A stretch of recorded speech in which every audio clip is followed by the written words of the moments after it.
The autographs continue. The celebration continues. The rally will begin in just a couple of minutes right here on Fox 4 KDFW and Fox Sports Southwest Plus, that is. And now let's take you down into Victory Plaza, where Ro Parrish is standing by. Ro? That's right, John. Thank you so much. We're here at the party in the AT&T Plaza, and I have some Mavs fans with me.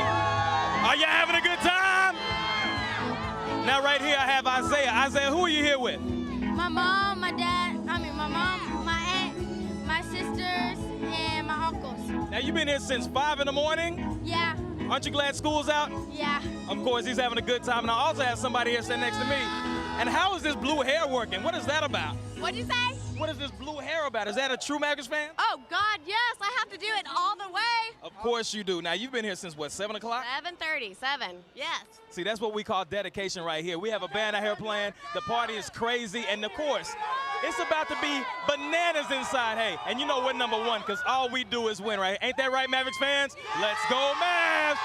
John, back to you. Ro, great stuff. Thanks very much. Great to see those Mavs fans. There's some expectant Mavs fans waiting for the rally, which will begin in just a few minutes. But for now, a special treat. A rare trip for you on the Mavs charter. This is the plane returning from Miami after beating the Heat on Sunday night. Yo, whoa, whoa, whoa. We got some lucky charms. The champs. Baby. What'd you say? Champs? Championship. Hey, look at that guy. Booyah.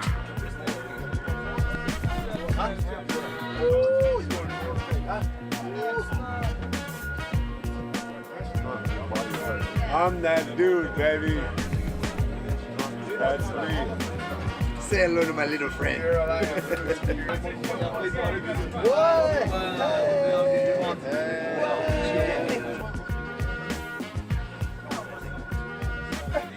Last time, clean it up. We done with this one. We'll wrap it up. Champs are here, baby.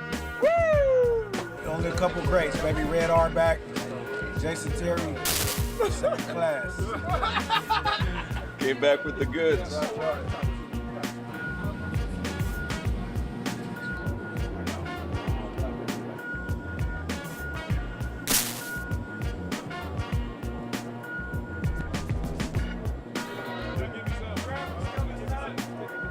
Come on, baby. Take it off. There you go. There you go. There you go. Hey, wake up, man. Wake up, man. There you go. Hey, wake up. Wake up. Hey, wake up, man. Can't be sleep. Wake up, champ. Wake up, champ. Righty boo. What is it? Righty. There you go. Righty. Wake up, so you know what I'm saying? The time is now. World champion. We are the champions. We are the champions. No time for losers, 'cause we are the champions of the world. What a great moment in that piece, and for me, what a great moment here at the end of the parade. You mentioned it, Mike, when the guys all got up there, and Dirk Nowitzki leads everybody here, the thousands of people in a chorus of "We Are the Champions." He has to be the most unassuming superstar, maybe in professional sports. You saw Dirk on that feature on the charter. Obviously, he's in a good mood coming back after that game, but just kind of the goofy nature of his personality, I think people really embraced that. He had a great time, as John said, with this crowd here on the balcony as he led We Are the Champions. And the personalities that make up this team, a big part of the reason why people got into this championship run so much, other than the fact that they actually won it all. It probably wouldn't matter what kind of personalities they had if they'd won the title, but it helps add, I think, to the experience for the fans. Yeah, and you know, one thing we saw on the feature from that charter plane, Nancy, and you've known it for years, you certainly experienced it again with coaching the D-League team, the Texas Legends, but boys will be boys. don't go ahead and try to sleep with a blanket over your head, because the boy's going to pull it off. I mean, they're just big kids. That's all these guys are. Now, that's a championship faux pas, I got to tell you right now. And as Mark Jackson says, Mama, there go that man again. And that man happens to be Dirk Nowitzki, the MVP, and one of the greatest players in the history of the NBA. But for him to have that much fun, when he smiles, it makes us smile. Back inside the American Airlines Center now, Emily Jones standing by with Dirk. Well, we'll get to him in just a minute. Right now, the ball signing continues here in the bowels of the American Airlines Center. Brendan Haywood entering the home stretch, and my toes are about to get crunched because you guys, I know it, because you guys are under a tight time crunch. What's this like for you, Brendan? Oh, it's great, man. It's great just being a part of this whole atmosphere and getting a chance to experience this. It's a great feeling. The parade, the ball signing, everything is just, it's a great opportunity. I know you guys as players dream about this all of your life. Does it meet the expectations that you had set for it? I mean, our fans are great, so it exceeded expectations. The parade, the enthusiasm that all the fans showed, it was just something that I'm glad I was a part of. And then finally, Brendan, just talk about that. So many different players on this team with so many different roles, and they changed throughout the season, but you guys really embraced each one of those. Well, definitely, man. That's the biggest thing about this team is no one was about themselves. Everybody was about team, and guys' roles changed. Some guys started, some guys didn't. Some guys played more minutes, some guys played less minutes. No one complained. Everybody came together, and in the end, that's what made us champions, that togetherness. Brendan Haywood, congratulations. We appreciate the time. And I've been given strict instructions. He cannot do an interview. I'm going to do a quick drive-by with Dirk Nowitzki with one question. Yay! Pressure's on. Yay! Dirk, what was it like for you out there, bud? Unbelievable. One of the best days of my life, honestly. So many people showed up and Keep showed signing or I'm going to get in trouble. You are in trouble already. I know. So many people showed up, hanging off roofs, parking garages, waving, celebrating. It was, they made this day so special, so I'm really thankful to all the Mavs fans. I must say the singing was a little suspect, Dirk. It was off, I got no voice. Usually I'm a little better, but celebrating for the last couple of days, nonstop, cigars, all the 9 yards, so my voice is a little raspy, but what a special day. Dirk, congratulations, we appreciate the time. Emily, thank you very much as Dirk continues to autograph those championship basketballs that will no doubt be given away to charity. What a great day. Dirk Nowitzki says one of the best ever for him. It's been a great celebration, and it continues in a moment. Mavs Live Championship Celebration presented by AT&T is brought to you in part by McDonald's. Grab an icy cold Coke for only $1 now at participating McDonald's.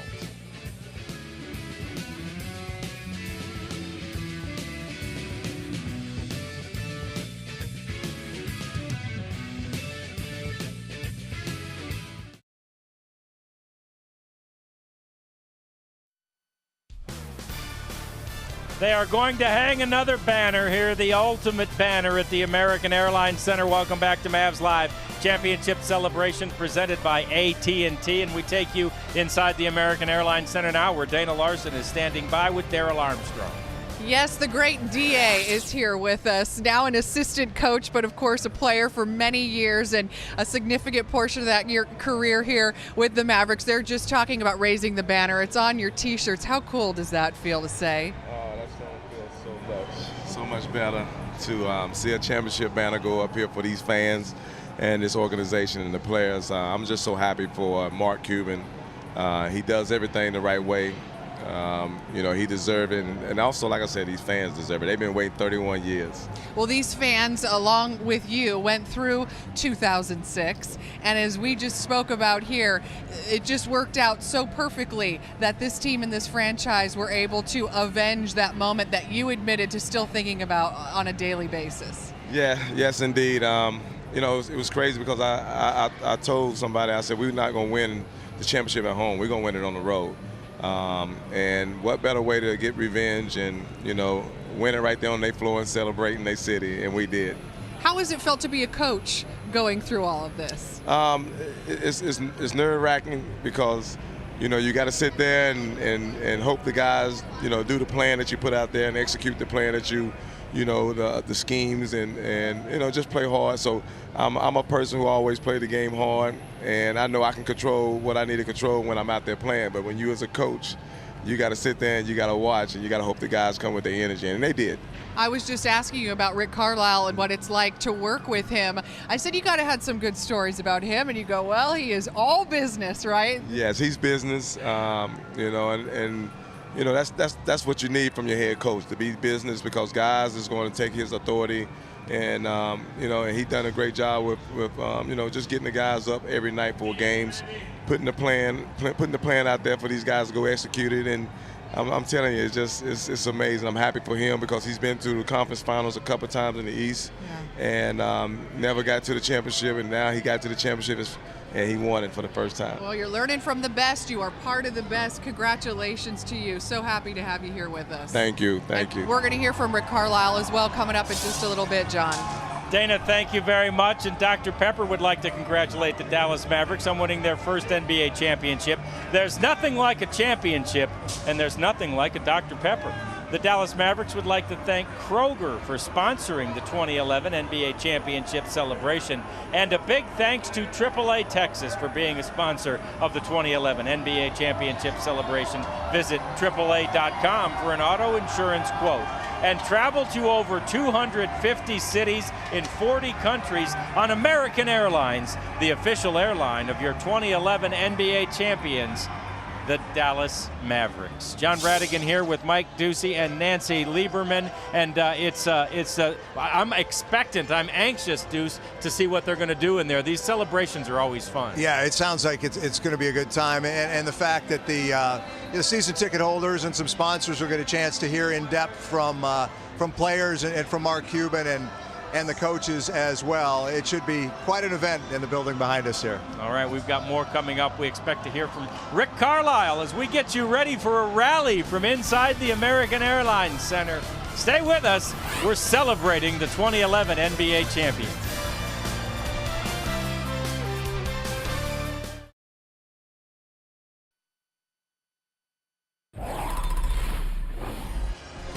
The celebration continues inside the American Airlines Center, and Mavs fans, download the new MFFL mobile app, Mavs official social network app. MFFL is Mavs fans for life. It's a mobile app. We offer exclusive content and access to the Mavs anytime you want, and it's free.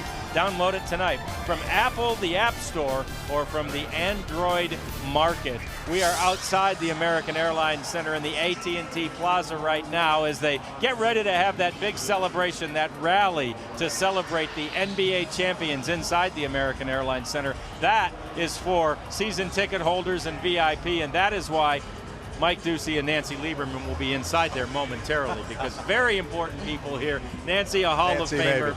Very fun to see what's happened already and what's about to happen inside. It is. What I really like about this whole thing is the fact that you're getting a different perspective. You're getting one from, Darrell Armstrong. You're getting it from Mark Cuban, from Dirk, how they actually feel about this moment.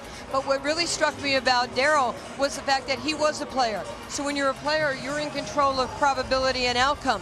When you're the coach, you hope you've coached well enough and imparted your wisdom that the players, once the game started, it's a player's game, and you are almost helpless in some situations as a coach. So much was made, and rightfully so, of the fact that Dirk and Jet were the only guys left over on the roster from that 06 team. But, you had to think about the fact that Darrell Armstrong on that coaching staff went through that heartbreak as well. And I have to think that memory fueled him, helped to fuel the coaching staff and continually remind guys, in case they needed reminding, what had happened 5 years previous. I always got a kick out of Darrell Armstrong right before the game. Every game would hold like a half-court shooting contest with, I always saw him with J.J. Barea, maybe other guys were involved as well, kind of a tension breaker right before the game. So Armstrong, one of the great personalities and tremendously high-energy guy as a player and as a coach. Oh, no, they're betting. They were trying to take each other's money on that half-court shooting. They wouldn't do that. It is nothing about camaraderie there. It's just for fun. It's about dough. All right, well, now you know from Nancy Lieberman. She knows the real scoop. Hey, what a special scene it was in the locker room after the Mavs won the championship. Here's an exclusive behind-the-scenes look.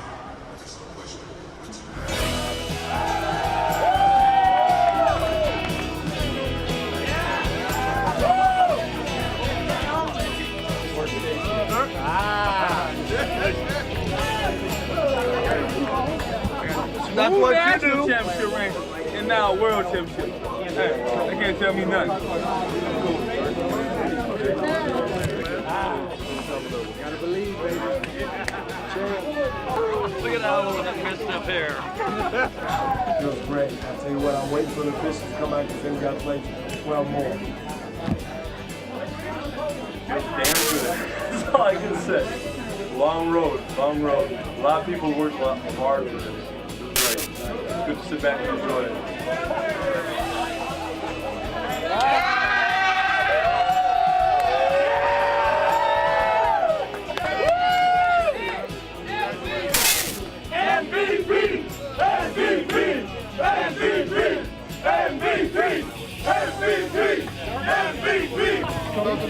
Yeah. 2011? Yeah. 2011.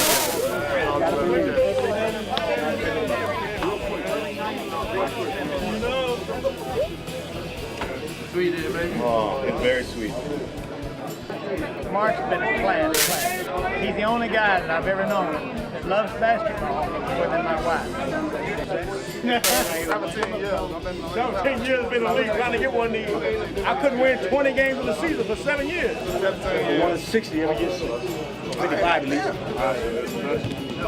We got one, Mom. We got it. The biggest thing about Miami, and it's no knock on them, is that they all come there. All you hear them talk about is their big three. But for us, you hear us talk about everybody. You hear about Dirk, you hear about Jet, you hear about Jay Kidd, Sean Marion, JJ Barea. We're the epitome of a team. We symbolize what team is coming together, and that's why we won. People back home. You know what it's like? You know, it's an amazing feeling, you know, to come as far as I've come and to be a world champion. It's just incredible. Sheriff. I like it. Sheriff. Little champ. Little champ. Hey. High school coach Bill Carter in Joplin, Missouri. We're on the news right now, baby. Hey, coach. I just want to say thanks for everything. It all led up to this. This is better than your hole-in-one, I'm going to tell you right now. Hey, big guy. Who the hell are you talking to? High school coach. How many did you get, Coach? 190 so far. 190, that's all? Come on, Clay. Wow. Oh,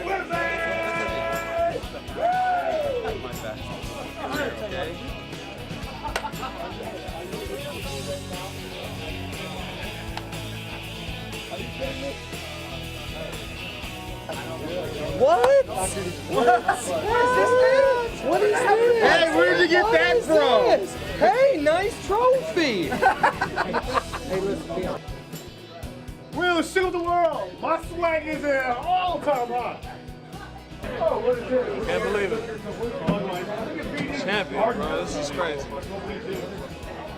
Champ. I'm talking to a champ. I'm talking to a champ. I'm just happy that I fulfilled my dream of winning a championship with the team I came into the league with. It doesn't get any better than this. Say it till you can't say it no more. The people's choice for MVP. I'd like to thank Casey and Dion. It's That's what we do. We work for the hair restoration clinic on weekends. what has more hair on it? What has more hair on it?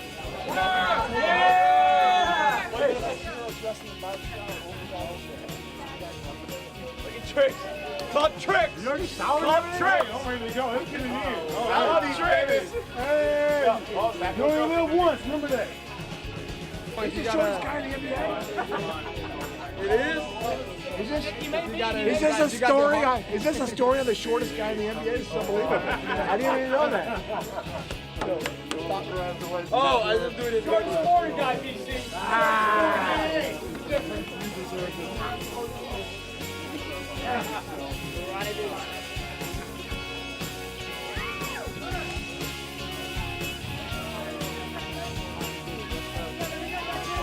What you do?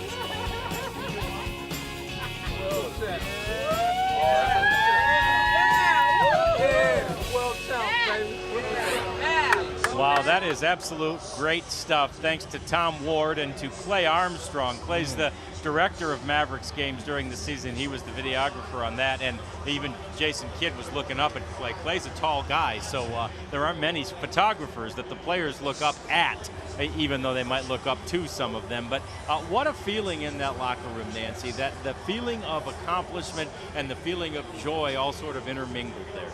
Winning is very magical, but what I will say, it's also a memory that is very unique to that group of people, whether it's Sarah Melton, whether it's Scott, whether it's everybody involved, the coaching staff, trainers, everybody. It's a very select and unique group of people that they'll be talking about this for the rest of their lives, and it's a memory. It's not a gift. It's a memory. It is fascinating to see how each player, each coach, each member of the staff handles the emotions differently. You saw Greg Dreiling, the Mavs scout, former NBA player, great player at Kansas, on the phone with his high school coach. We were doing a live shot for Fox 4 outside the arena the day after Game 6. It's 7 a.m. Eastern time, and I see this 7-footer lumbering up over the hill by the arena out for a jog. I thought, Dirk's up this time of the morning? It wasn't Dirk, it was Greg Dreiling, and I talked to him for a moment, and he said, he wanted to be able to just experience one more aspect of this. It was almost like he wanted to be near the scene of this great accomplishment one more time. It's just, again, fascinating to see how guys handle it. To each his own, and for Greg Dreiling, it was checking in with his high school coach and getting one final jog in Miami that morning. I love the guy. That was one of my favorite moments, and then the guys that called Mama or Daddy or whoever they called to share that with.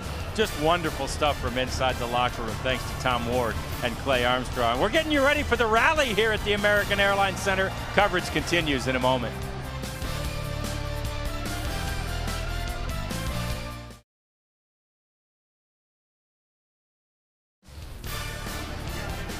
They're getting ready inside the American Airlines Center for a rally like no other, a rally that celebrates the 2011 NBA champions. This is Mavs Live, the championship celebration presented by AT&T. John Radigan, Mike Ducey, Nancy Lieberman outside the arena. Inside, we've got Dana Larson and Emily Jones standing by to set the scene.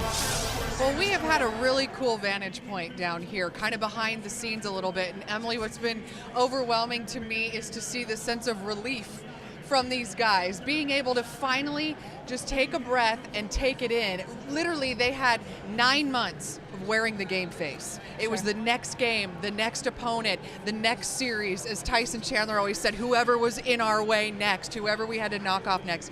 Finally, there was none of that. Just a moment of being able to take it in, be who you are. We've seen everybody so relaxed with their families and just really enjoying the moment. And I think that's what's been neat, is to see them in their element. We see them on the court, we see them playing, maybe a different style than what their personalities really are. I mean, Tyson Chandler's one of the meanest guys on the court. However, he's one of the nicest human beings you could ever meet. The guy that's about to walk behind me, Dirk, shout out. Dirk Nowitzki, you've heard it said a million times.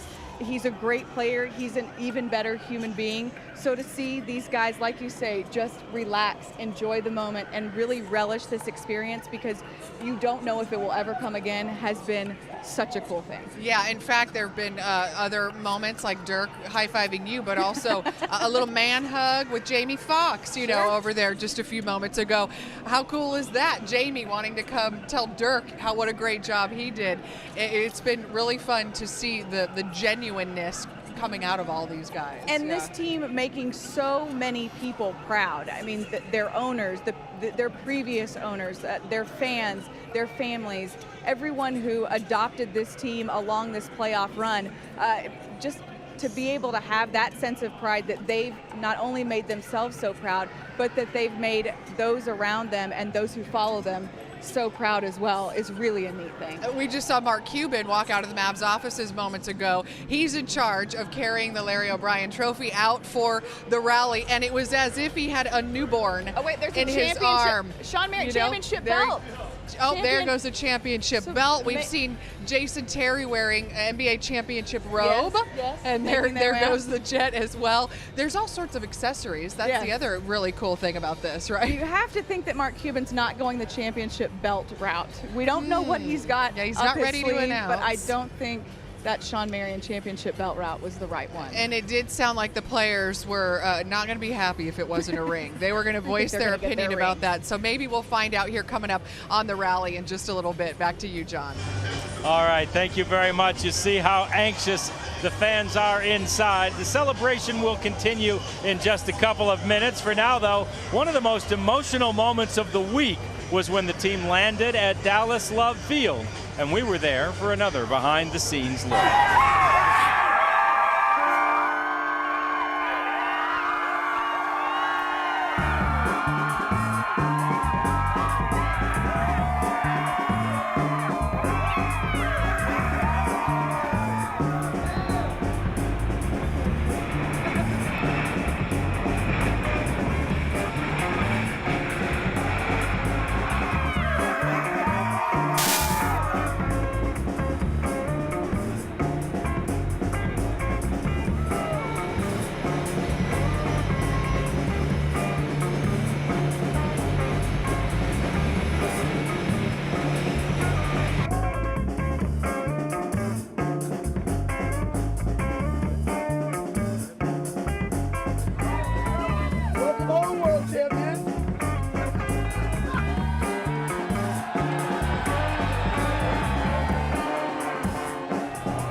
Just a little bit. You know, seeing all the people still celebrating, it's really unreal.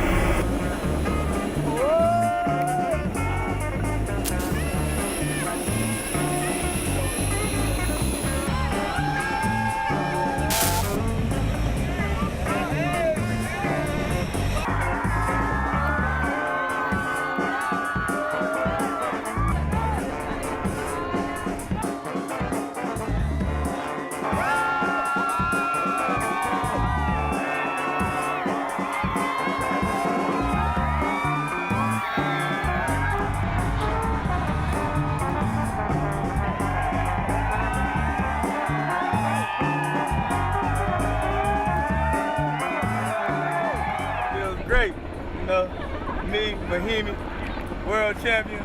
We world champions, baby! Get up out of here. Dallas, we back.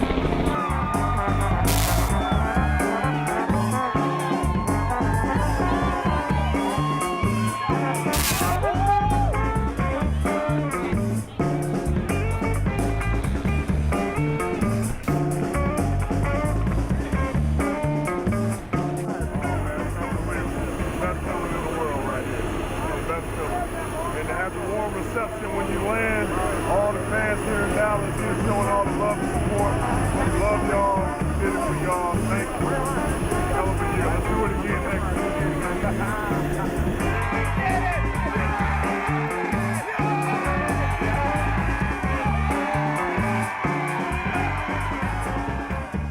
Oh, what a great day it was. What a great week it has been. And look, here's the warm-up act.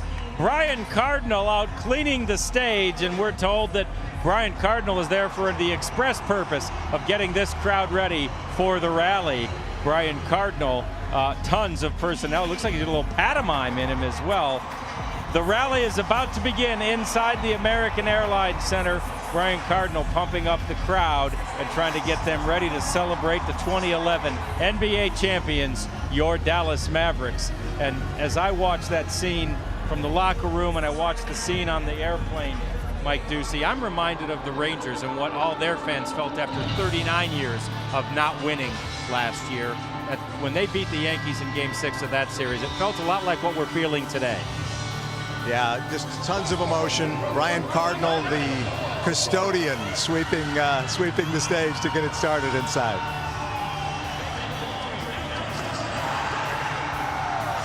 Size advantage against Andre Miller. Steps to a double catch, nice shot! Are we really seeing this? Terry leaked out. He'll take the shot. He'll crush it. Now Dirk wants a three. Give it to him. Tipped out the kid to beat the shot clock. Driving Terry. Finds Chandler underneath.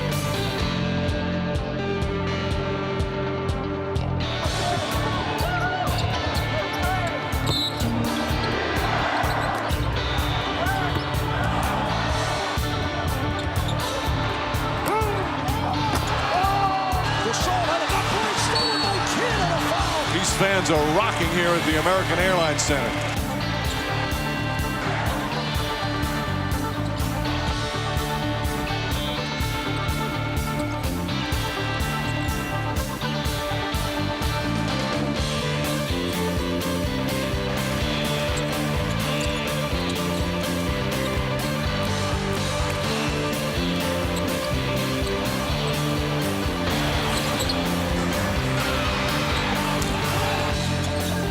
Unbelievable comeback from Dirk Nowitzki and the Dallas Mavericks.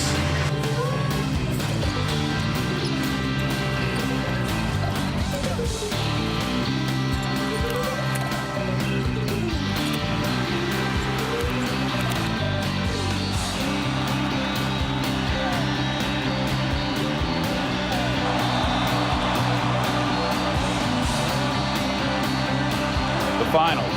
The finals. Miami and Dallas. The point of ultimate opportunity. This is what we work for. This is what we live for. Every moment. Every moment. Every possession. Every second means everything. Because these are the finals. The finals. The finals. And this is Dallas. This is Dallas. This is Dallas. You know what time it is. Mavs fans, the time is now. The time is now. The time is now. The time is now. The time is now. The time is now. How about that? Welcome to the club. Now, let's get together and welcome your world champion, Dallas Mavericks.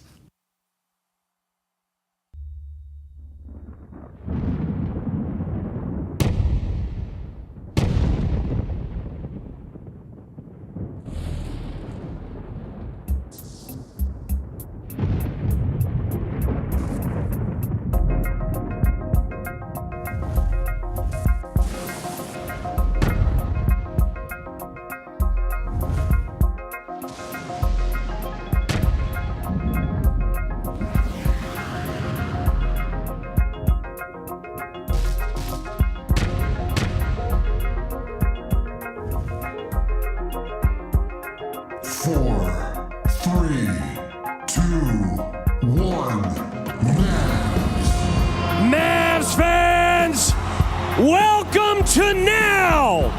Are you ready? Ladies and gentlemen, welcome to the American Airlines Center for today's celebration of the 2010-2011 NBA champions, your Dallas Mavericks. In his third season from the University of Oklahoma, assistant coach Terry Stotts.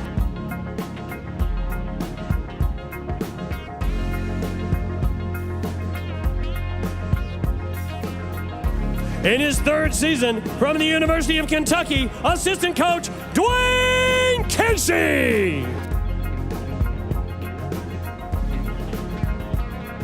In his third season from Fayetteville State, assistant coach Darryl Armstrong. In his 7th season from the University of Toledo, assistant coach Monty Mathis. In his 8th season from the University of Wisconsin, assistant coach, strength and conditioning coach Robert Hackett. In his 7th season from Arizona State and the University of West Virginia, athletic trainer Casey Smith.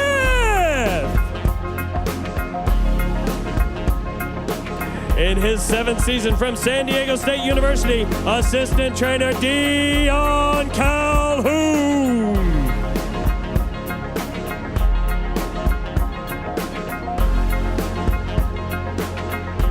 In his 2nd season from Purdue University, head video coordinator and scout Mike Shedd.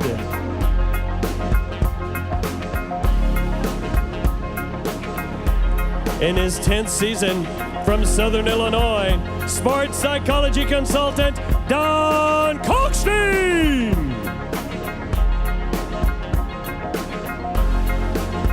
In his 10th season from Simon Fraser University, your equipment manager, Al Whitley.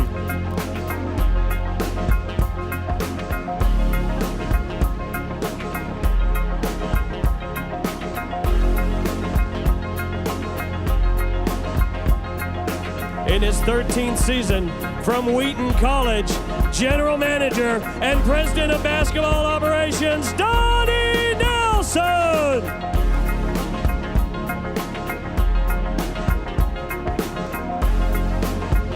In his 31st season from Oklahoma City University, assistant general manager Keith Grant.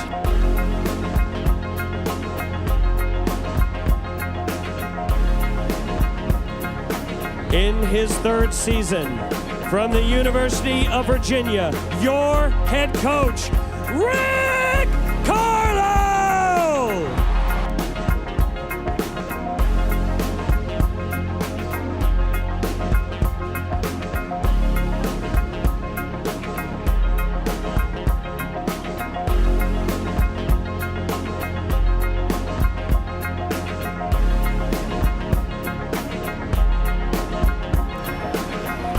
And now, your 2010-2011 Dallas Mavericks.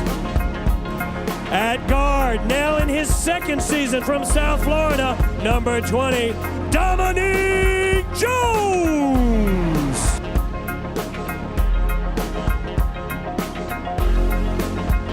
At forward, in his 4th season from Florida, number 13, Corey Brewer. At guard in his 2nd season from Puerto Pietra, Guadalupe, number 3, Rodrigue Beauvoir.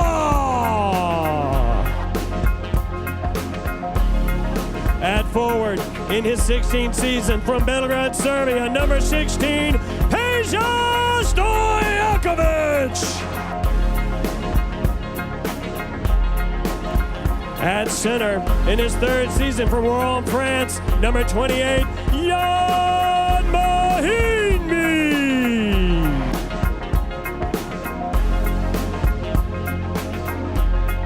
At forward in his 9th season and smelling so good from UConn, number 4, Caron Butler. At forward in his 11th season from Purdue, number 35, Brian Cardinal.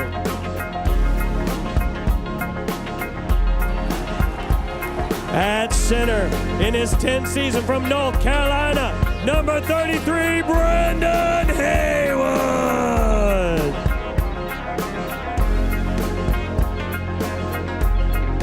At guard in his 11th season from Washington Union, number 92, Deshaun Stevenson.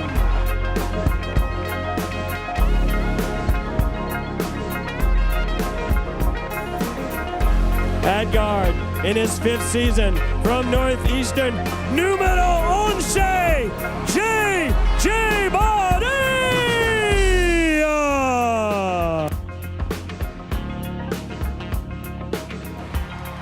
forward, in his 12th season from UNLV numeral 0, the Matrix, Shawn Marion.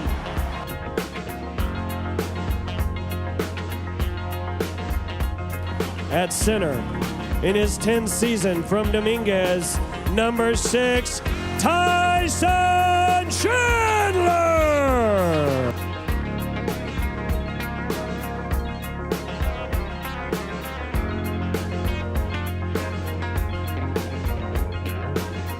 At guard, in his 12th season from Arizona, number 31, Jason Eugene the Jet Terry. At guard, in his 17th season from California, number 2, Jason Kidd.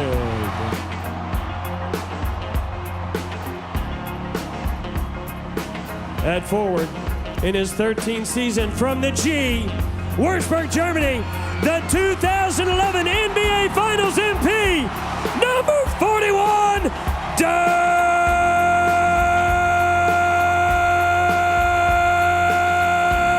Nowitzki.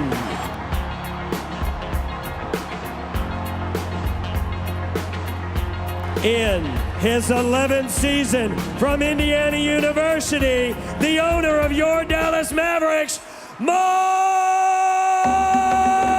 Cuban. The champ is here. The champ is here. The champ is here. The champ is here. The champ is here. The champ is here. The champ is here.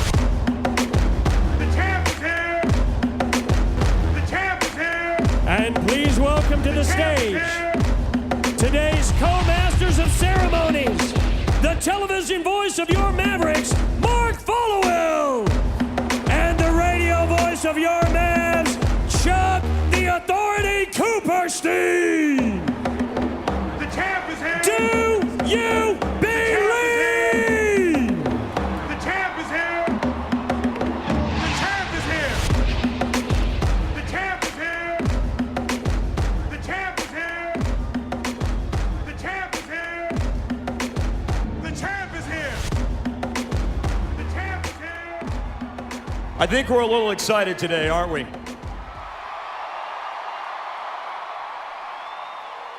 Hi, Coop.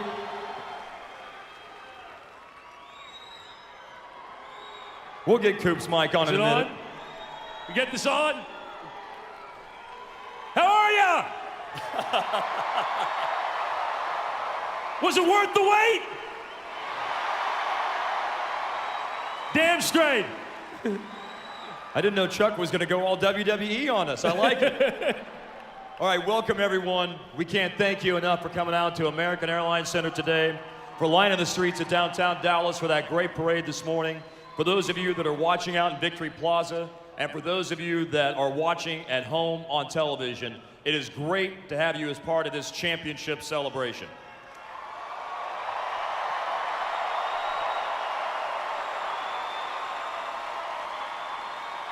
You know, there were times when people wondered about the faith and the passion of Maverick fans, but in the last 2 months, I think we can put that to rest. Because for 11 nights during this run this spring, you guys came to this building and you made it roar to life. You played your part in these men right here winning the first NBA championship for the city of Dallas.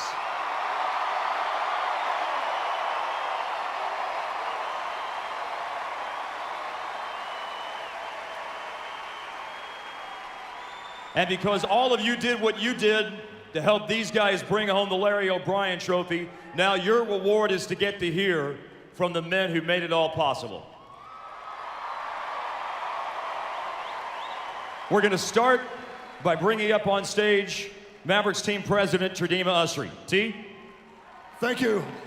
I'm here for one reason. You guys are going to hear it a million times. On behalf of Mark Cuban and all the players, the bottom line is we couldn't have done this without you. I want to thank all of our season ticket holders, all of our fans, all of our corporate partners, and the Maverick staff. Thank you so much. We love you guys. Thank you.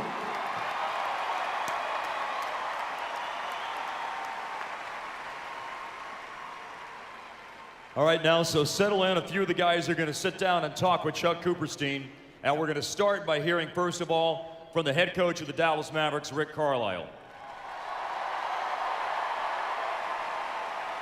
Now, a few things to tell you guys about Rick. He's now just completed his 3rd season as the head coach of the Mavericks, his 9th year as an NBA head coach.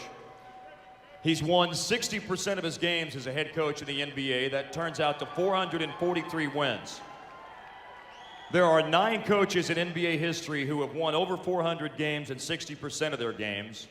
And the names include Pat Riley, Red Auerbach, Casey Jones, who coached Rick in Boston, Jerry Sloan, some great names.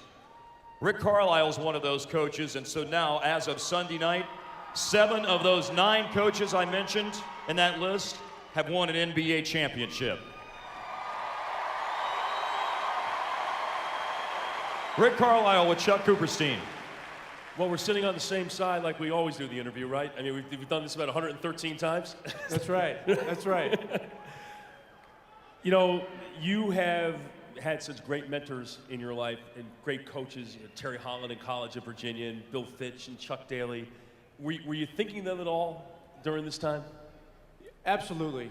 And before I get into answering this question, I'd like to just mention one guy that I know is out here somewhere. He's not on stage with us because that's not his personality. Coach Tim Gergerich, who came on board with us this year and did so much for us. Gerg, wherever you are, thank you.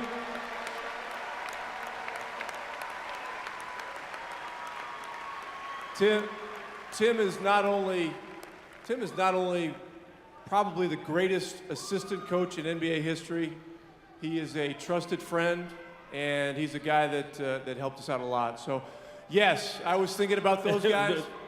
But I think more than anything, Chuck, I was thinking about our team and how much I've learned from these guys over 3 years. This is it's an unusual group. The level of experience is very high, and one of the things that I had to learn was when to stay out of the way and let these guys play basketball. And they proved absolutely worthy of that trust.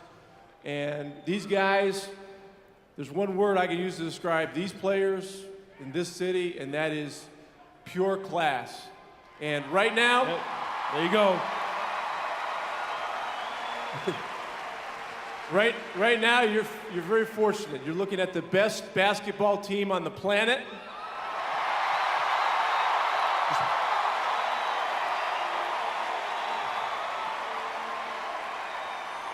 And also, it's very clear now that we also have in our presence the greatest basketball player on the planet, Dirk Nowitzki.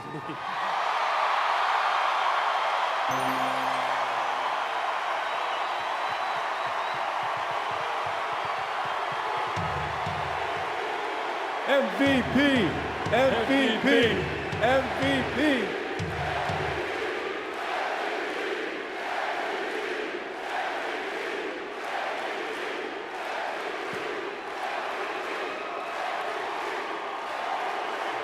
They might be able to do this for about a half an hour. You played with Larry Bird. Larry Bird's one of your best friends. We heard Larry Bird on the air yesterday on 103.3 FM ESPN saying how he was honored to be mentioned alongside Dirk. What was it like just for you to coach him from day one to where we are today? Well, Dirk's the most unique player I have ever seen in this league in 27 years. And I think that this is, he's been doing it for so long at such a high level, but in these finals, Dirk became only the 13th player, only 13 players in NBA history have been 10-time All-Star, League MVP, and Finals MVP. So you're not going to get in more exclusive company than that. Did you want him to teach you the 1-foot fadeaway at some point? Well, I'm going to commission Holger Gershwinder to spend time with every promising young player that there is in the world and teach him a lot of the things that he taught Dirk. He did a tremendous job, and Dirk's game is just, it's the most unique game I've ever seen. A lot of people don't get to see you smile during the course of the year because there's so much that you have to do as a head coach. I think everybody's loving the smile and the joy that you're feeling and that everybody's feeling here. Rick, congratulations. Well, thank you very much. It's been an honor. And the other thing I'll say is that one thing I learned early on, in this city, you never play for second place. You play to be the best. And the city of Dallas holds their champions in extremely high esteem, and these guys have earned every ounce of respect that goes with that, and I know they appreciate it, and I appreciate it. Thank you, Chuck. Rick Carlisle, Mavericks head coach. Mark, back to you.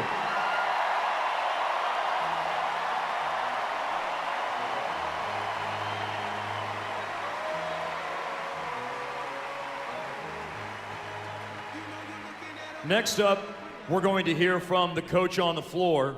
You guys know him as Jason Kidd.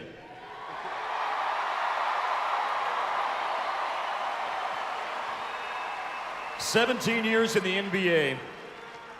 This year, Jason Kidd became third in the NBA in made three-pointers. He's now third in the NBA in steals. Last year, he was second in the NBA in assists all time. When I think back about this playoff run, the things that Jason Kidd did were the big plays at the end of the game. A steal at the end of Game 1 against the Los Angeles Lakers. A three-pointer to give the Mavs the lead in Game 4 in overtime at Oklahoma City. At the end of the game, when a big play needed to be made, Jay Deuce was there. He is the personification of what Rick Carlisle wants out of his team, and that is resourcefulness. He's a future Hall of Famer, Jason Kidd with Chuck Cooperstein.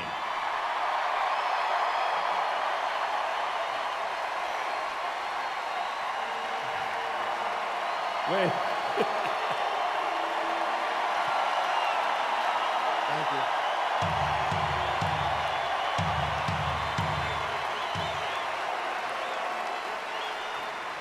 June of 1994. You're drafted by the Mavericks. You're drafted number 2 overall. It just took you 17 years to do it here, that's all right? This has been a great journey.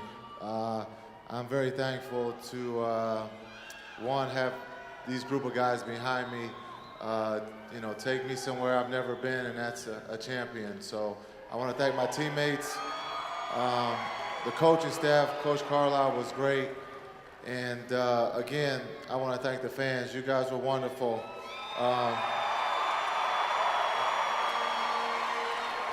Well, you must have known that you wanted to win it here because in 2008, you basically said, I want to come to Dallas. I need to get this done in Dallas. Why did you feel like you had to get it done in Dallas?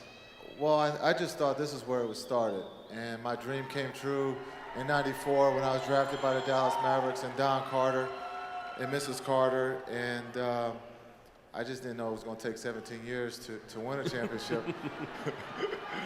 But I thought playing with the guys, Jed, Terry, Dirk, Good shooters make for good assist guys, right? I knew one thing, I could get a lot of assists by passing it to Dirk and Jet. I knew that, so that was one of the reasons, but also the owner. If you don't have a competitive owner like we do in Mark Cuban, you're not going to win anything. And so I was very happy to be a part of it. When did you know that this was the time, that the time was now? I still don't know. I'm still, I'm still kind of floating a little bit. It just seems like, a dream. As a kid growing up, you want to have this trophy, and it just doesn't seem real right now. So ask me that in about 2 more weeks. Have a good time at the parade? Oh, the fans were great. You guys were awesome today, coming out. I think the biggest compliment is your class. You guys are first class all the way, and I just want to thank you guys for showing that today. I know a lot of people have asked, and I guess we should ask it here now. You have 1 year left under you. You want to come back and do it again next year? Oh, there's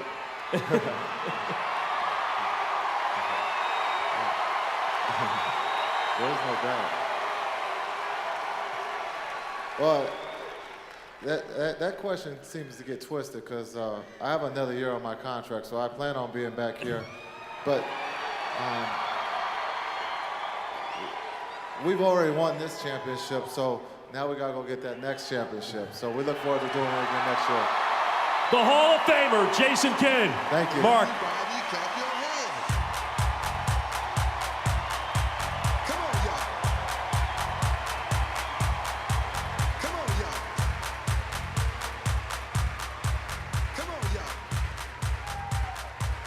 All right, guys, ladies and gentlemen, the next person we're going to hear from was acquired last summer. You guys may not remember the date. It was July 13th, 2010. Mavericks made a trade with the Charlotte Bobcats. Not a lot of people talked about it then, but they're talking about it now because that's when the Mavs got Tyson Chandler.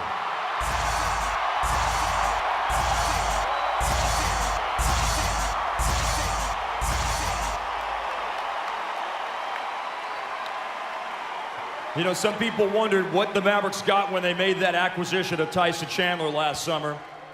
In the first preseason game on October the 5th here at American Airlines Center, Tyson Chandler blocked a shot, and he started doing that. I knew we had something then. I knew we had something really, really special.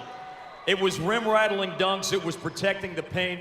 It was bringing that positive energy, that infectious energy and passion that he has for basketball, the game, his teammates, all of that. All year long, he was a rock for the Dallas Mavericks. 14 points and 20 rebounds against Portland in Game 5. Game 4 against Miami, 13 points and 16 rebounds. He is the best center in Mavericks history. And he's an NBA champion, Tyson Chandler. And Mark Followell just stole my opening line. How does it feel to be the best center in Mavericks history? Man, I'm just happy to be a champion, to be honest with you. All that other stuff can go out the window. You obviously came here. There were a couple of trades that almost happened over the last couple of years. One that would have sent you to Oklahoma City. One that would have sent you to Toronto. You happy the third time's the charm that you got traded? Exactly. I'm like Jason Kidd. Third time is always the charm. Did you know the moment you got here, the moment you got into training camp with these guys, that this is the best team that I've ever played with? Definitely so. You know, it was 2 celebrations in the summertime, you know, when the Miami Heat signed their free agents and when I got traded here. I was in the gym by myself celebrating. No smoke, no dancing. Just pointing at your chest and saying, I'm with the Mavericks. Just me, I'm a Mav, baby. Me by myself.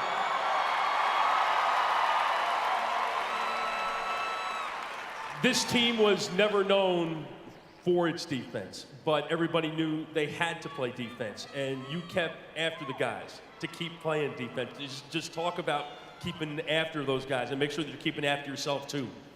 Yeah, you know, I get a lot of credit for, you know, bringing defense here, but if it wasn't for my teammates coming in, working hard, night after night, you know, I wouldn't get any of the accolades that I was able to accomplish this year. So I want to thank all my teammates for having an incredible year defensively and stepping up to the challenge.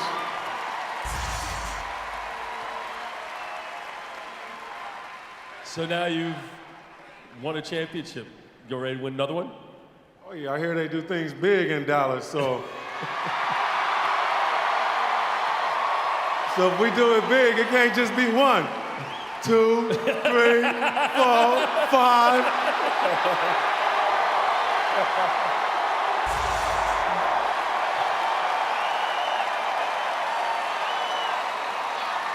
Well, just like your teammates all year, you talk the talk, and then you walk the walk. Congratulations, Tyson Chandler. Thank you.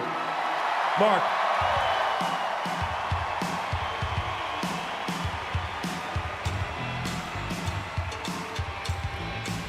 Thanks, Tyson. All right, our next guy, this is what I would say about him, and this is what I would say about any player in the NBA who's going to step up and take a shot late in the game. If you're going to take big shots in big games, then you better think you're going to make every one of them. but you can't be afraid to miss one every once in a while. And that is what personifies the guy who's revving up the engine on the runway right now. That's Jason the Jet Terry.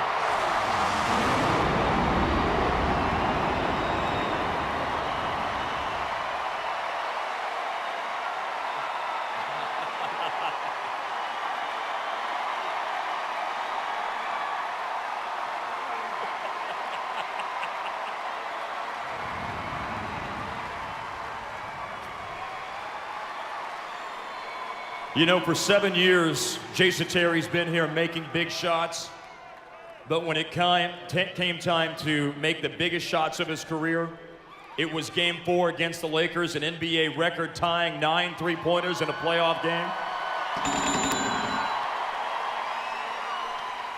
And when everybody was talking about LeBron James' defense on Jason Terry, Terry backed up his words big time in the last 3 games against the Miami Heat.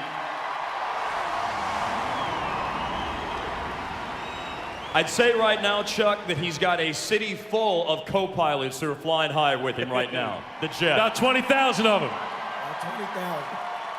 I want to know where the robe is, number one. Why don't you come up in the championship robe? Well, 2 years ago, they thought I was crazy. When I came in the locker room, I came in the meeting. I had my robe on. I had the cigar in my mouth because I already envisioned this day. I was already preparing because since 05-06, we had to sleep with the nightmare that we lost an opportunity. But I'll tell you right now, and I'm a believer, God is good, and he gave us another opportunity, and we brought the trophy home.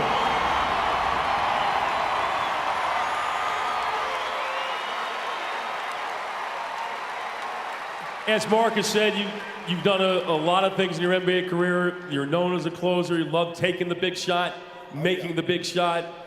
But these last few games, when LeBron James was trying to shut you down and you wouldn't let him shut you down, what was that like? Well, you know what?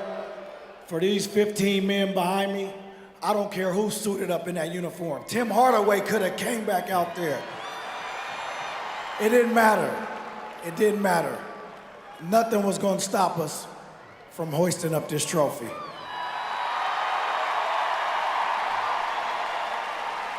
So what is it about being the closer, or a closer, that you love so much? Well, you know what? If I don't close, I got to go home and answer to 4 co-pilots. And then the biggest co-pilot of them all, my wife. So that's why I always got to finish the game and seal the deal, baby. You started your career in Atlanta. You were successful in Atlanta. You were traded to Dallas in one of the great trades in Mavericks history. One of the great trades in Mavericks history, for sure. Atlanta. Atlanta, I know. Well, where's that at? Well, it's about 730. I'm home, baby. I'm home.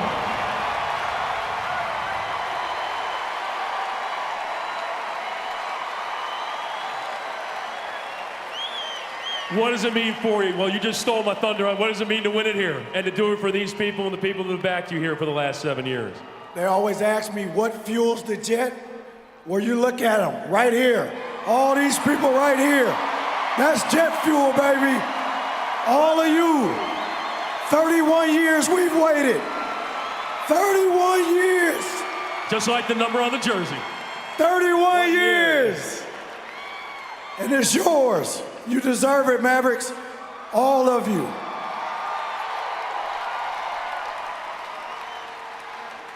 All right.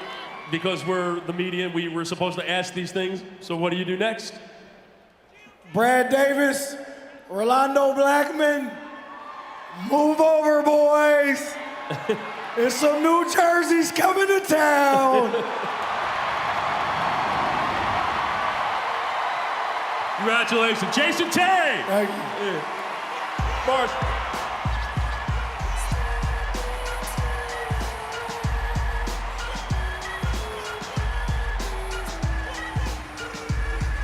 Thanks, Jed. Nice job, Coop. Nice job, my man. All right, our next person who's coming up to talk to Chuck Cooperstein, I got to tell you, I really struggled with coming up with an introduction that I wanted to say for this guy. I didn't want to keep us here all afternoon for the introduction that he deserves, and I didn't want to embarrass him by going on and on about what I think needs to be said about him.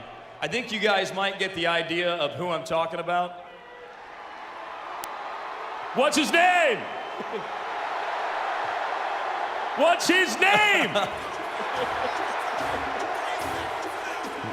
The MVP of the NBA Finals. That's who we're talking about.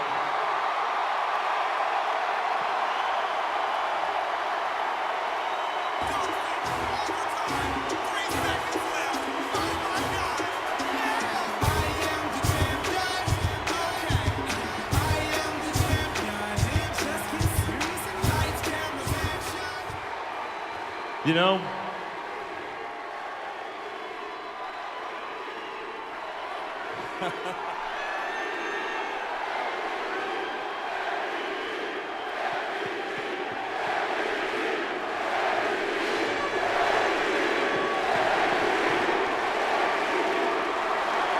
when I was thinking about how I wanted to introduce Dirk, this is the thing I finally arrived at. All the numbers that Dirk has piled up in his career speak for themselves. They're out there on the internet. All the big shots that he's hit in his career and in the last 2 months, they're all on our DVRs at home right now. It's not about the things that you can read on NBA.com about Dirk, or it's not about the things that will be on the highlight reel of this 2011 championship. The reason we wanted it for Dirk is because of his heart, his class, his work ethic, his humility, his sense of humor, his respect for the game, his respect for people. That's why we wanted this championship for the Dallas Mavericks and for Dirk Nowitzki.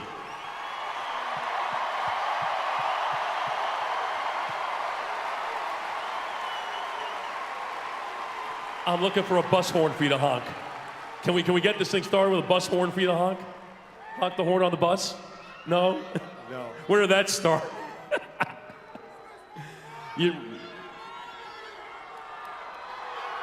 We saw this at the end of Game 6, and you went behind the stands to compose yourself.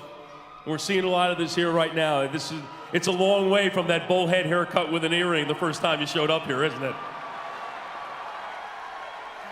I mean, it's been an amazing ride, amazing journey. I was lucky enough to spend 13 years with the greatest fans in the NBA.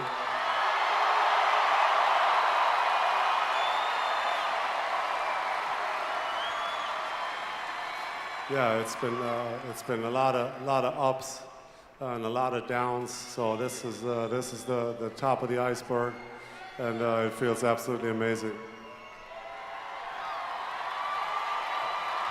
I don't even know where to begin to ask what the best moment of this run was, but beyond the actual winning of the game and raising the trophy, just give us something that maybe none of us got to see that made this as special as we all know it is.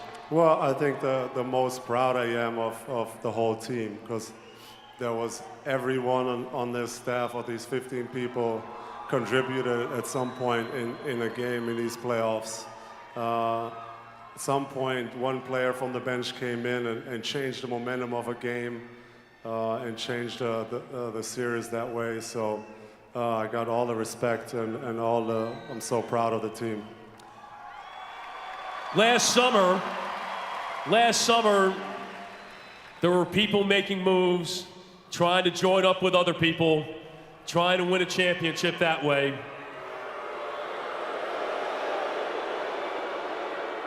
You didn't do it. You wouldn't do it. Why wouldn't you do it? Well, I think it was pretty clear that we felt like me and Mark, by the way, who has obviously been so loyal to me for 13 years now.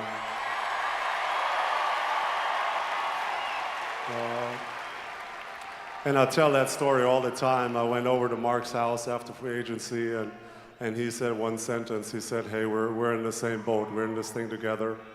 And ultimately, we had a great meeting. It was an emotional meeting for an hour and a half. And we agreed to give this another shot, give it another try, bring some veterans in like we have, and get it done with class. So it was amazing. The harder the climb, the sweeter the victory, right? Sorry? The harder the climb, the sweeter the victory. Yeah, it was. I mean, if you go through 13 years and keep putting the work in, to finally be on top of the world is an amazing feeling. Beckenbauer, Boris Becker, Michael Schumacher, Dirk Nowitzki, humble guy from Würzburg, Germany. What does that feel like to be among the greatest German athletes to ever play in their respective sports? I mean, it's surreal. I mean, even to hear those names in Germany that obviously everybody adores, it's been weird. You know, I came over here when I was 19, didn't know what to expect, had a bowl cut. Bad earring. Had a bad earring, I had a pink earring, so it was just a bad look, and I didn't really know. I didn't really know what to expect. So it's like I mentioned, it's been an amazing ride, and you guys have been with me every step of the way. So it feels amazing. So in a way, this is for our fans. Obviously, I want to thank the team, who's been amazing. Coach Carl and his staff was great. I think what people don't get to see, a lot of our support staff that behind us, everybody works for the Mavericks over at Taylor Street. Our staff, our trainers, our equipment managers, the doctors, and they all been a part of this. So this is all for you guys, and I love you.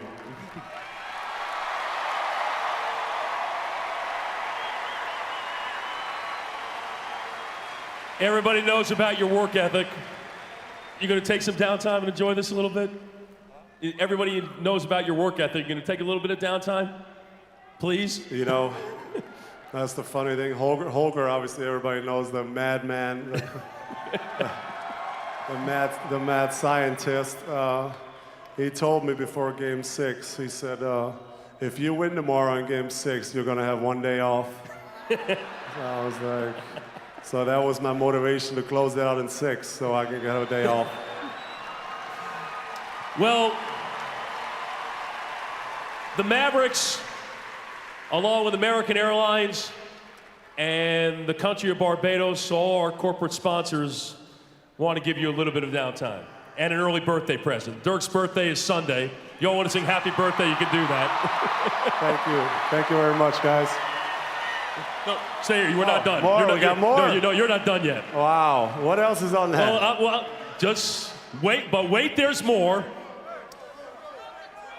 A special finals most valuable player present to give to you. Happy birthday to you. Happy birthday to you. Happy birthday, dear Dirk. Happy birthday to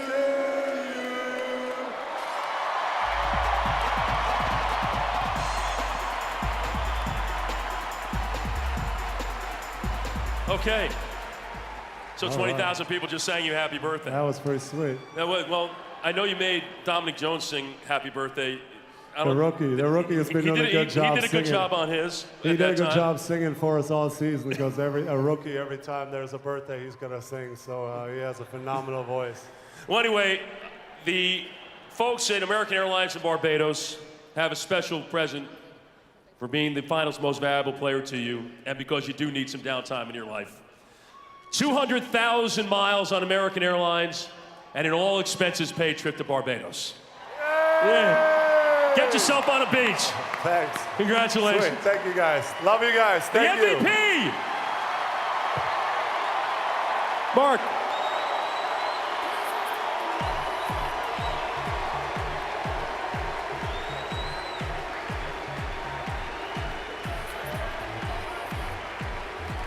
We are so lucky to not only have him as the face of the Dallas Mavericks, but now the face of professional sports as we speak in the Dallas-Fort Worth Metroplex, Dirk Nowitzki. I got good news for everybody, though. We're not done. We're going to hear from everybody who was a part of this championship. All right, I got a couple of guys who need to get the mic right now. Starters in Game 6 when the Mavericks clinched the championship. He's got the championship belt.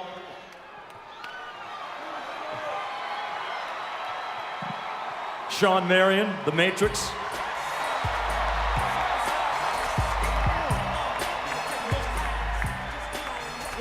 Where y'all want me to go? Y'all want me to sit down up here? You can sit wherever you want. Hey, you've got a reality show coming soon. I feel like giving a concert.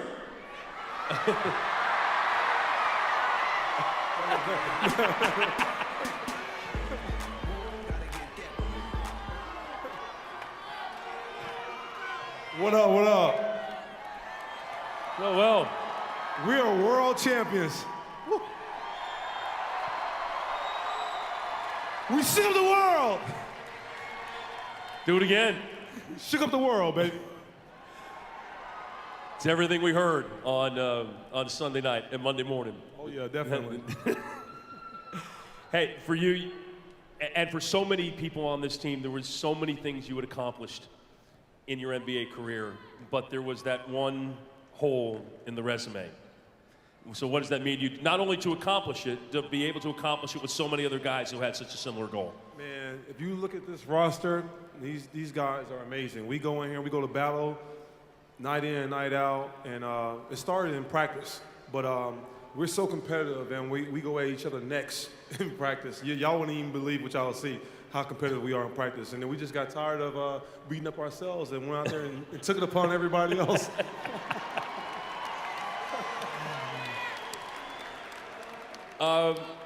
Mark slept with the trophy on the plane going home, right? Yeah. So where are you going to take the trophy? I'm not taking it to the bathroom.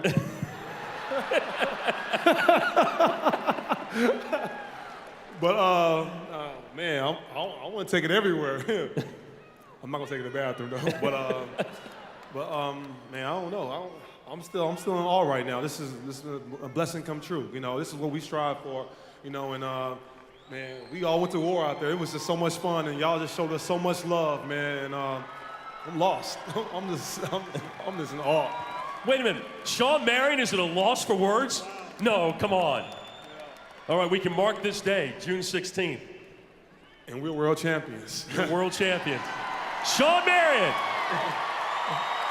Damn, woo. We world champions and we look good. Man, you don't get no better than that, huh? Woo.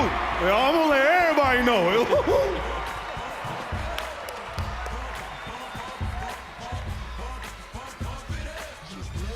All right, we're going to talk to some of these other guys up here on stage as well. We're going to hear from everybody up here, as a matter of fact. All right, now the next guy I got a couple of questions for. This is how good his year was. Because not only is he part of an NBA champion, not only did he start the final 3 games, all Maverick victories when they wrapped up the NBA championship, but one other thing, he's dating Miss Universe.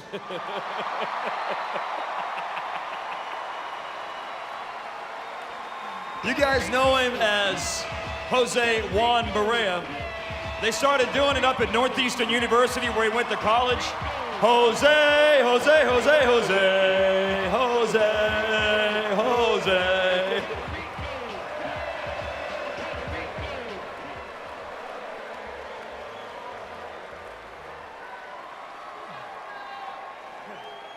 I just want to say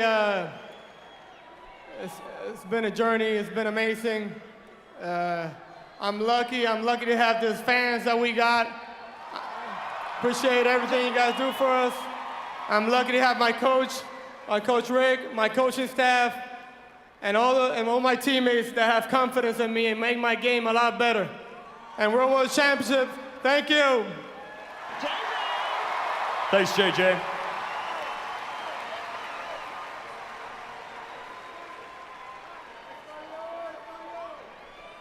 I think an interview is about to be conducted. Hey, we didn't understand nothing you just said. Now tell us in Puerto Rican. I was thinking about it, so ahora voy a hablarle español para todos los latinos aquí en Texas y en todos los Estados Unidos y especialmente a mis boricuas allá en la Isla del Encanto. Gracias.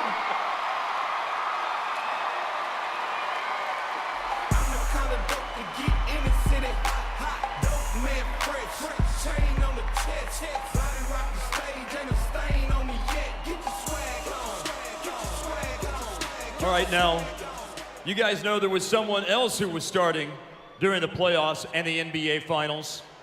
And we need to hear a little bit from the man who debuted the 3 goggles. Yeah, I'm talking about Deshaun Stevenson. Where you at? DC, there we go.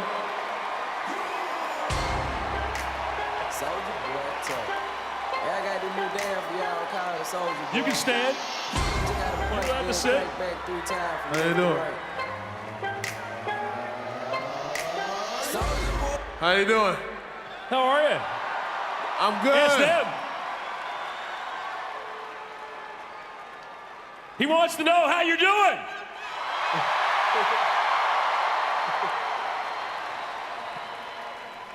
Three goggles. 3 goggles had 20/20 vision in the finals, didn't they? Yeah, everything was good. You know, J Kid stuck behind me, Dirk, my teammates. If it wasn't for them, I probably wouldn't be in the starting lineup. This is a great team. We all family. We put it together. We brought home a championship.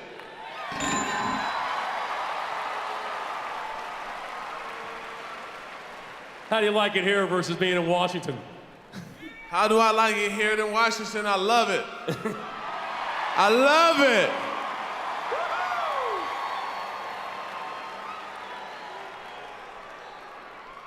Any final words for the opposition, the one that you knocked down, the one that you made sure would not take your championship away from you? So makes any last words for the one person that you wanted to make sure wouldn't take your championship away from you? You talking about LeBron? Who am I talking about? Yeah!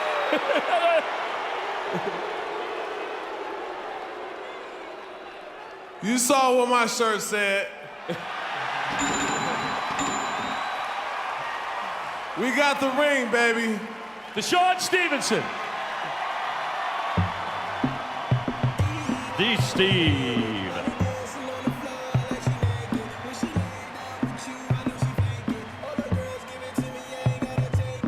All right, everybody. I want to hear from some big guys. Let's hear from some of those big guys in the middle.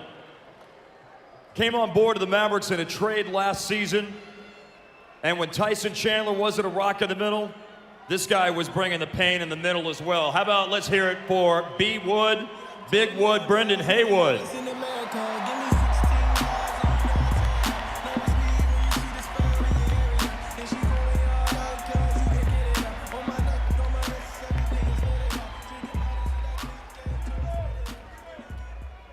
Brendan, you've had a decade in the NBA now.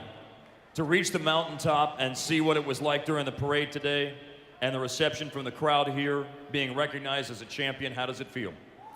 It's great. I'm thankful for the opportunity. A lot of great players don't even get a chance to play for a championship, and the fact that I was able to win one is great, and I could have done it with a better group of guys and a better group of fans.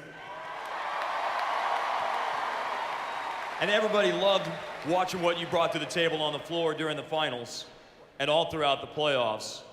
But you had a very important job, I thought, in the last minute of the game the other night, because you were keeping that guy right there from storming the floor too early, weren't you? Definitely. I saw MC about to run on the court with about a minute left, so I made sure I put him in a nice chokehold.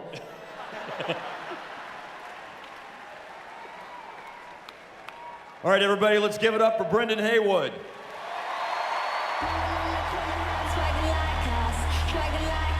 I said we were going to talk to some big guys.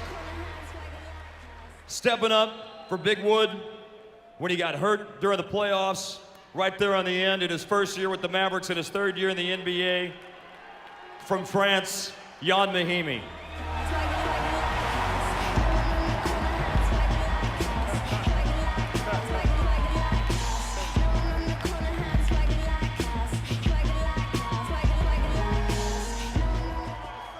You know what people ask me more than anything else about Jan Mahimi nowadays? What in the world are you doing during the starting lineups in the huddle right before the games? That yell's catching on now, man. I just gonna do it right now.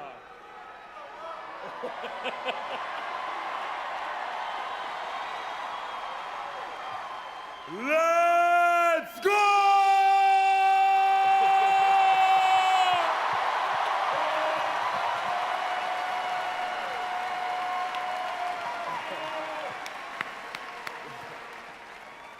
Jan, to be part of it, to be playing games in the NBA Finals, to see the reaction from this crowd, to see that parade today, what are you thinking? What are you feeling right now, man?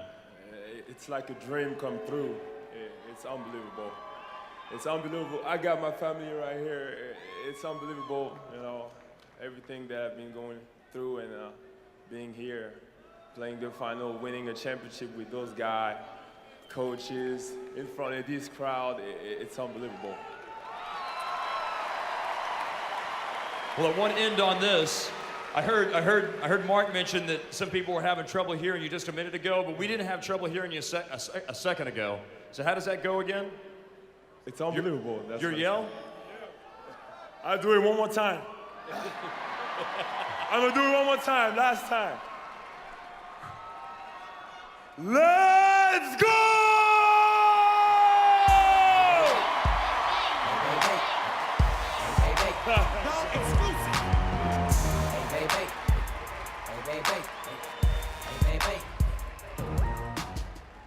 All right, another guy that we need to hear from who is a very, very special part of this thing. He almost played in the NBA Finals because he worked his butt off in rehab to be ready to have an opportunity for his team. You want to talk about toughness? After all, his nickname is Real Tough Juice.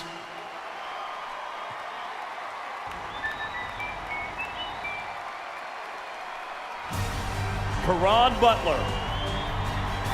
What's up?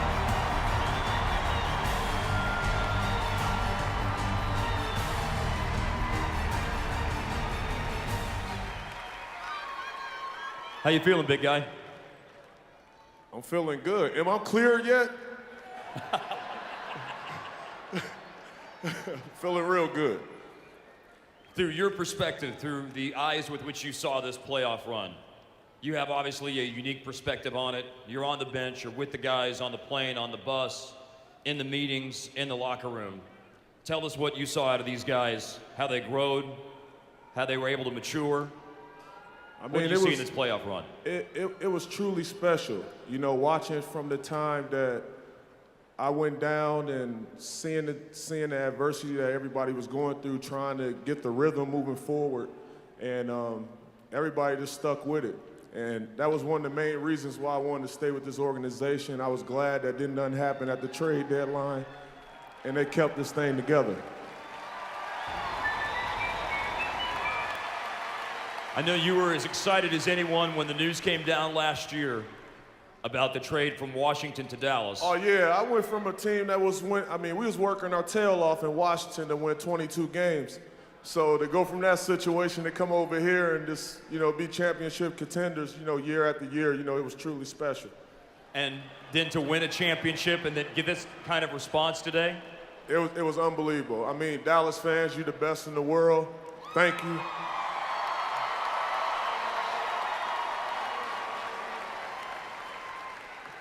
Thank you to all my teammates for, you know, making me a part of this and keeping me in the loop. You know, that was truly special. Thanks to Coach Carlisle and the whole organization. You know, top of the line, first class all the way.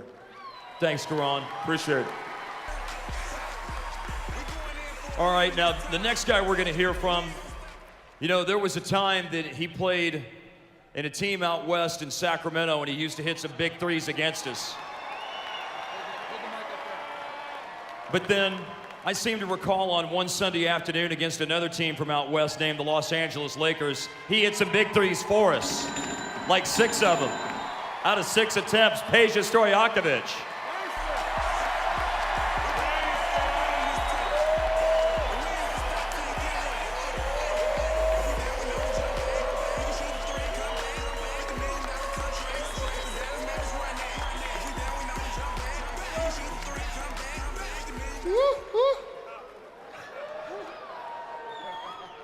All right, Peja, so I think everybody wants to know.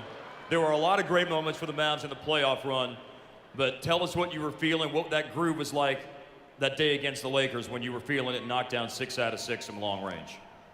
Well, first of all, I never expected to play on this team, after playing against this team for so many years. I just want to thank my teammates, thank the coaching staff, thank the ownership for the opportunity they gave me this year to compete again. And it was special, playing for the championship and winning at the end. It's the best moment in my career. And I just want to thank all of you guys for your love and support. It's been an unbelievable year. All right, before we let you go, Peja, I got some good news for you. I just got a text message. Peja, I got a congratulatory text message for you from Chris Webber. He just texted congratulations. Thank you. Actually, Jason Terry told me to say that. All right, now, he took care of the stage here a moment ago to make sure it was nice and clean before everybody got up here. We like to call him the custodian.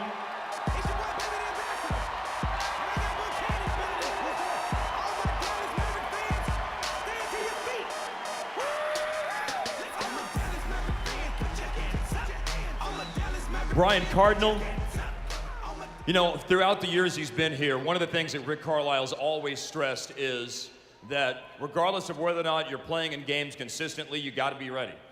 And you want to talk about keeping yourself ready?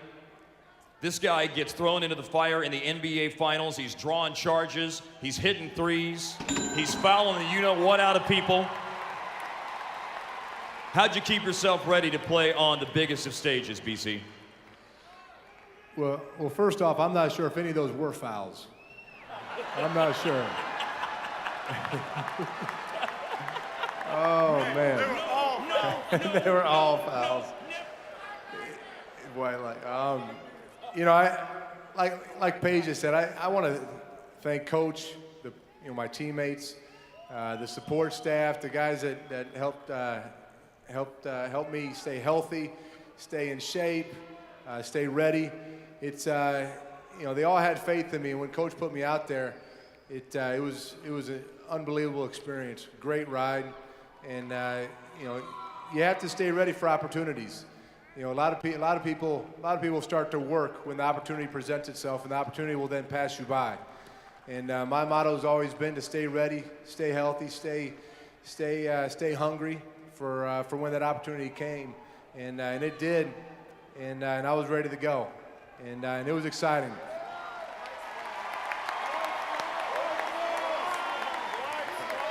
Guys, I saw one interesting thing that was on Twitter this week. Someone has speculated that, I don't know if we have any music ready to go, but someone said that if there was a likelihood of a Mark Madsen-like dance move, I'm out. It would be Brian Cardinal. I got nothing. That's not even my song. That's not even my song. No, I can't dance. I can't. I can sing. No, I can't even sing. I can't dance. Unless we'll all dance. Come on, cue the music. Everybody, JJ, come on. Come on. Everybody. Come on, Jet. Let's see what you got. Come on, Big Wood, come on. I didn't do this for me, I did it for them. Okay, Coach? Start it off, Jet, start it off. Oh, somebody's got to dance. I got nothing. I tried to study Mark Madsen, but I got nothing. You know what? I was trying to pull the wrong guy up on stage. Sean Marion, the Matrix!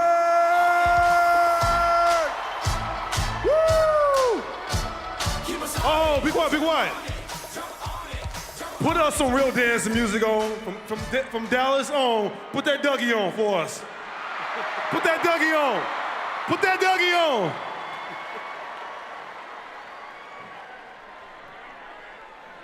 Come on, DJ.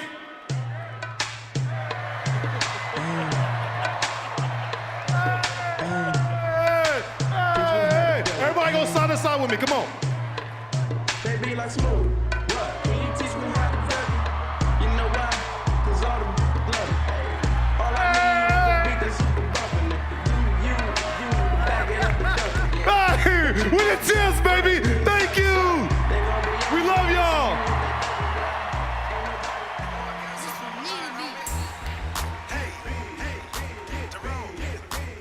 All right, now I understand that time is running short. We got one more guy, Coop, that we're going to need to hear from. You guys do realize that there is the matter of hearing from the owner of this thing, right? You're going to come on up front. You got a front row seat, my man. Got to have the trophy with you. Uh-oh.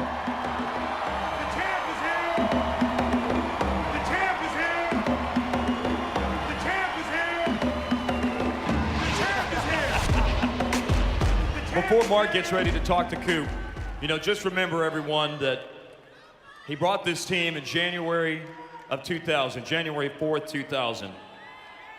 And he came in and he immediately turned around the culture of an organization that had struggled in NBA anonymity in the 90s.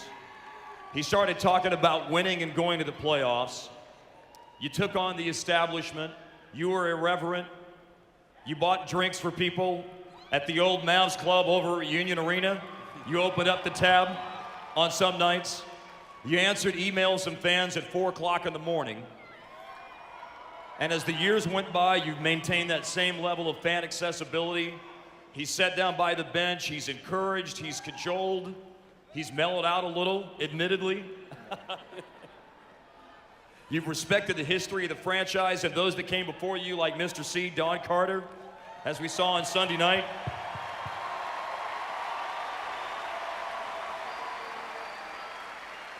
You've written a lot of checks. A lot of checks. And most importantly, you have been the #1 Mavs fan for life over the last 11 years. So 2 things. Number 1, thanks for the most expensive, best-tasting glass of champagne I ever had in my life Sunday night. Thanks for that. And number 2, you know, Mark has always said in the NBA, there's one team that finishes first and 29 others that tie for last. You own the one that finishes first.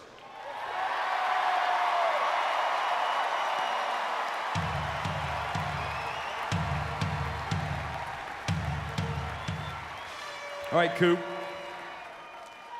I know you got some questions for our man, or I think he just wants to say something right now. It's a long way from the top row at Reunion Arena, isn't it? A long way from Reunion Arena.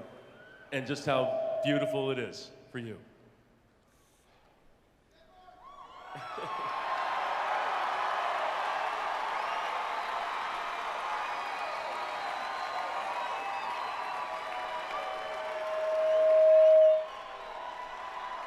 Wow, you and Sean Marion at a Lost for Words in the same show? Can I say one thing? I like to say one thing, and I mentioned this to our players the other day. There's a big difference in this world, in this life, between success and fulfillment. And Mark has had, obviously, unbelievable success in business, in his life, but the thing that you all must understand, for him, never mattered the cost. It was being able to bring this moment to you that has brought him this fulfillment. Right? Thank you.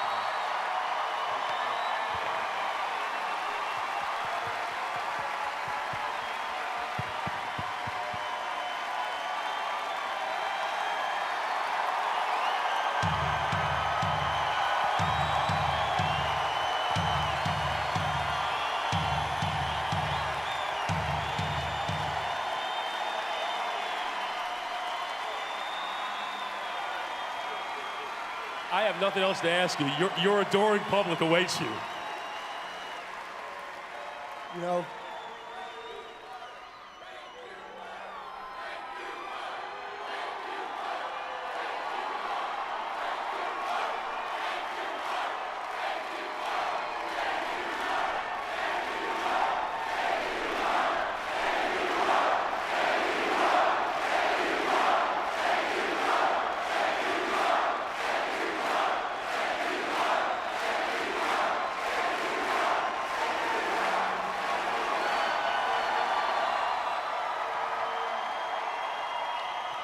I'll tell you guys a quick story. First, thank you. I mean, it's been 31 years. 31 years for the Carters, 31 years for all of us here in Dallas. And I know it's just as special it's just as special for each of you as it is for me. And it is so special. But I gotta tell you a story. The day I bought the team, it had not yet been announced. And so I went out with some of my friends to have an adult beverage. And I go into this bar, and I see this tall, German, goofy-looking guy. What he's doing in a bar, I have no idea. Well, I guess he's German, I should have an idea. With his bowl cut, earring. Now, I know I'm gonna be his boss the very next day. He has no idea. So I walk up to him and his buddy and I said, "Yo, let me buy you a beer."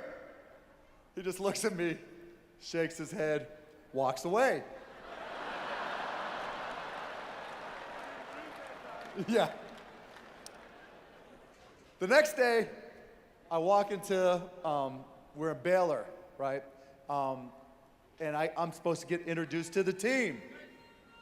And I walk in the door, and I walk up, and I just look at him, and he just shakes his head. And that's pretty much been our relationship for 13 years.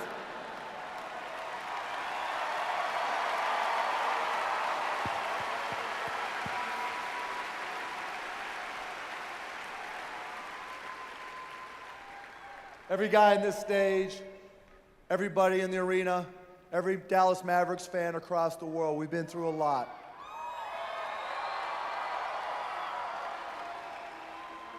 But my promise always is that we were going to be opportunistic and keep on fighting and doing everything possible to win.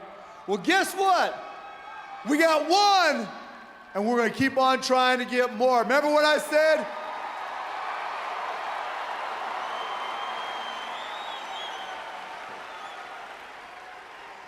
I came out here after we won the Western Conference Finals, and what did I say? Thank you. We love you, Dallas.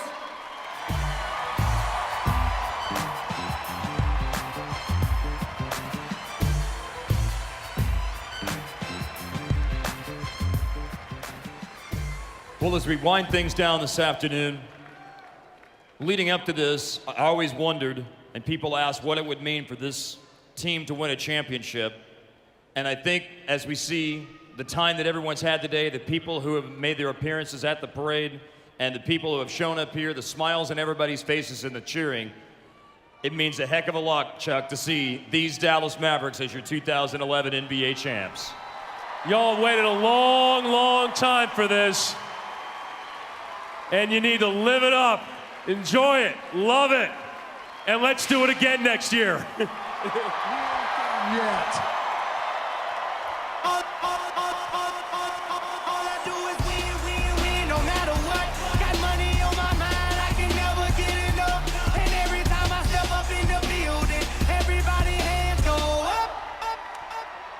They stay there, and they say yeah, and they stay there. Cause all I do is win, win, win. And if you going in, put your hands in the air, make them stay there. Ludacris going in on the verse, cause I never been defeated and I won't stop now. Keep your hands up, get them in the sky for the homies that ain't making it, my folks locked down. I never went nowhere, what they saying Luda's back. Blame it on that contour, the hood call it Luda yak. And I'm on this foolish track, so I spit my foolish flow. My hands go up and down.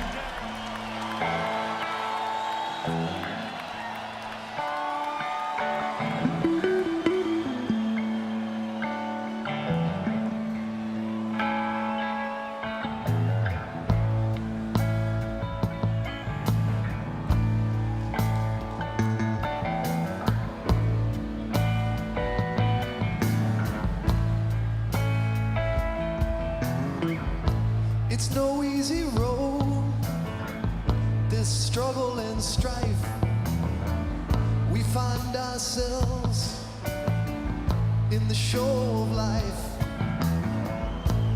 What's on your schedule? What's on the plan? Do you ever ignore what you don't understand? Don't ask me, 'cause I don't know. I just fasten my seatbelt wherever I go. It's been perfectly planned. It's completely insane. It's a revolving cast, but it's the same old game.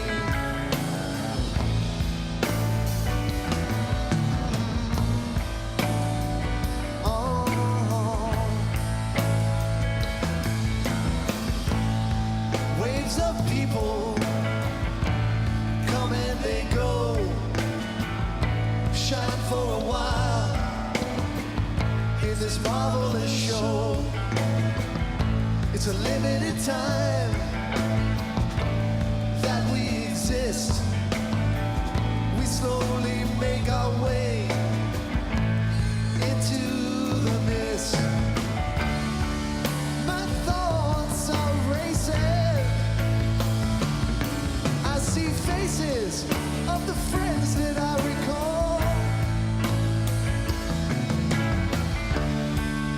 I'd like to take this time to thank you all. Just as the blind imagine what it is to have sight, we slowly take a stroll into the night. It's no easy road, this struggle and strife.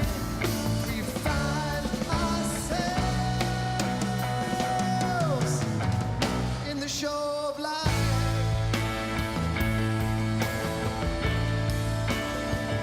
In the show of life.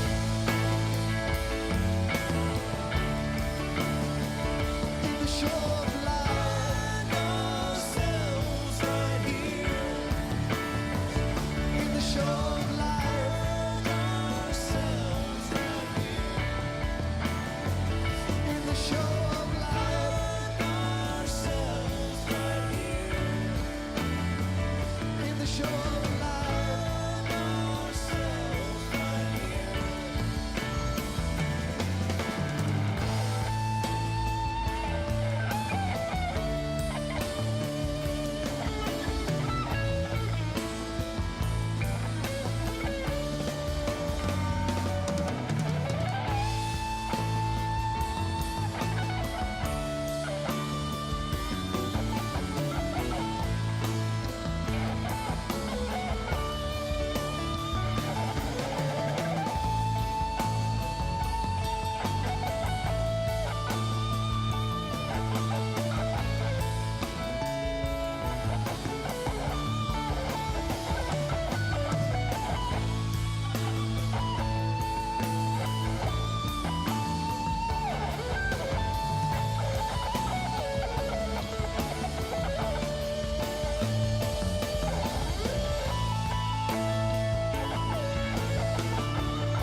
What a week. What a day. What a celebration. We're back to wrap it up right after this.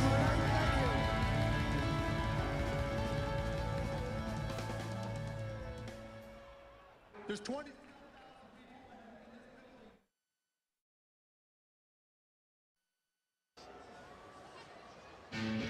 Mavs Live Championship Celebration presented by AT&T is brought to you by AT&T.